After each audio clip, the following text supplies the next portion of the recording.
Hey everybody, this is A7X Fan Ben, and this is how to make the most out of the Barbary Corsairs. This was a faction released in the Barbary Coast set in 2005, the fourth set released, and I've got my YouTube description up to help me.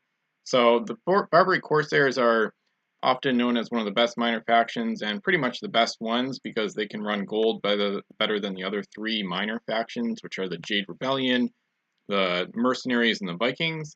So they have lots of great gold runners, and you can see my top five ranked on the ranking thread at Pirates with Ben. So they're way better at gold running than combat. So the one way to make the most out of them is to make swarm fleets where you use a bunch of their best gold runners and don't really bother with combat. And of course, to win the game and under the standard rules, you just want to get the most gold. So they're one of the best factions to do that with. You could make a very good case that in small games, they might actually be in the top four for gold running because they're probably better than the Americans and the Cursed at gold running, and even better than the English in some cases in small games. So they're one of the best factions for getting gold in the game. Not so great at combat, but one thing I will say is they're not quite as bad at combat as most people think. They are the biggest minor faction by ship count. They've got 38 ships. They basically replaced the pirate faction in the Barbary Coast set. So they've got 1, 2, 3, and 4-masted galleys. Galley keyword just lets them do a stern turn like a schooner, and it allows them to not be pinned. And they can't pin other ships too, though, so it does have a negative. And of course, the oarsman built in because you can row your ship, so they can move S when derelict. So, and they don't have many named crew, so that's one major weakness that the minor factions share. The Corsairs do have a few good named crew. You're seeing most of them right here. Barbarossa has captain with gold capture for 10. Wesley is okay. Kier ad-Din has admiral's action for 6, which is good. They do have a marine. They've got a version of Jack Hawkins, actually, the pirate, with SAT on, so he's one of their best crew. And Murat Rais is a world hater, and then those last two are horrible. They've got the standard generic crew, so overall, though, they're definitely lacking in named crew, but they do have a few solid options. And one thing I want to highlight, they're a bit better in combat than you might expect. So you can see my rankings thread for the top 5 Barbary Corsair gunships. The Janissary's Blood is a 4-master with some decent cannons, SL speed, and the reverse captain ability built in. So to make the most out of them, if you want to use a mixed fleet, these are the best ships to use for fighting and for gold if you want to do not just a swarm fleet. So the Gallows is a decent one. The Tiger's Eye maybe could be ranked second. Some of these rankings are kind of old, and the Gold Runner ranking thread especially could be switched around a bit depending on your preferences. But the Tiger's Eye, of course, is overused, very overused. I don't want to talk about her too much because it's already been done before, but this is definitely their best ship. One of the better ships in the game, period, actually. So amazing speed, just basically just a really stacked ship, pretty much overpowered because you easily be 15 points or maybe even more and still see a lot of usage. So the Tiger's Eye is their best ship overall and a great hybrid.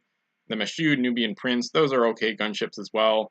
And then one thing to look at in terms of gunships, if you do want to fight with them, you can use some of their 2-masters actually are decent at combat. The Silent Death has rank 2 cannons. The Gallows, of course, which we saw in the rankings thread, is solid. The Desert Wind has a good ability and good speed. Aga's Whip is just a very good ship overall. Queen of Sheba is one of my absolute favorite Corsair ships. This one is fantastic. She has a negative ability which helps keep the cost low, but then she's got 5 cargo, SS speed, and 2 S cannons for just 6 points. So this one is great as a gold runner or as some kind of hybrid. Definitely one of the best ships they've got. The Sahara is kind of like a premium version of that ship. She's also a good hybrid candidate, but more expensive, but faster, no negative ability. Not as good of a ship, of course, with the cost being almost twice as much, but still a solid one.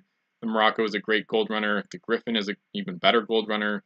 The One-Masters are a little disappointing, but the Whisper is solid, and the Carthage and Tunis are both decent gold runners as well. So they have a lot of good ships. I would say the 2 and 3 Masters are the best. The 4 Masters don't have as much cargo as you would expect. Some of the 2 Masters, a bunch of them actually have 4 or 5 cargo, and only one of the 4 Masters has more than 4 cargo, which is the Crescent Moon, which is a solid one. So kind of a weird disparity there. So One way to make the most out of them is to concentrate on their 2 and 3 masters, because those are generally their best ships.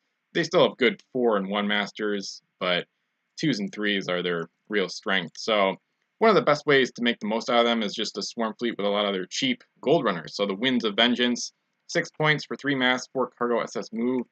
See another negative ability there. The Algiers is one of my favorite ships by the Corsairs as well. The Marrakesh is another 6-pointer. They've got a bunch of good 6-point gold runners that you could run empty if you wanted to, or plop a helmsman on. The Golden Peacock is a good ship. And then in terms of the 6-point trend continuing, the Aga's Whip and the Queen of Sheba continue that trend, and the Griffin as well. So they basically have 5 good gold runners for 6 points at 2 or 3 mass. So it's a really good way to make a good swarm fleet. So they're a bit better in combat than you would expect, but of course the best way to optimize them is to just use their best gold runners, and you can kind of spam them a bit and use a bunch of them in one kind of a low cost fleet. I know I've made some good Corsair fleets for a pretty low point cost, like 40 points or so, maybe 30 or 60. You can put a lot of great gold runners with a ton of cargo into fleets like that. So you might kind of surprise an opponent too if they haven't seen the Corsairs, and then you kind of destroy them by getting a ton of gold with a minor faction. Even though they're a minor faction, they can be a powerhouse running gold in smaller games. So I did gloss over a few of their 4 masters.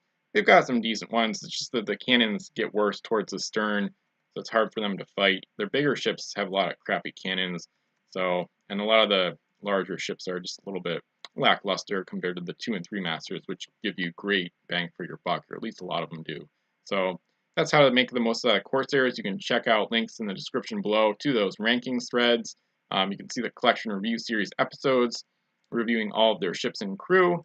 And you can check out Barbary Coast on eBay and hopefully Hills Wholesale Gaming as well. So thanks for watching. The question of the day is, how do you get the most out of the Barbary Corsairs? What did I miss?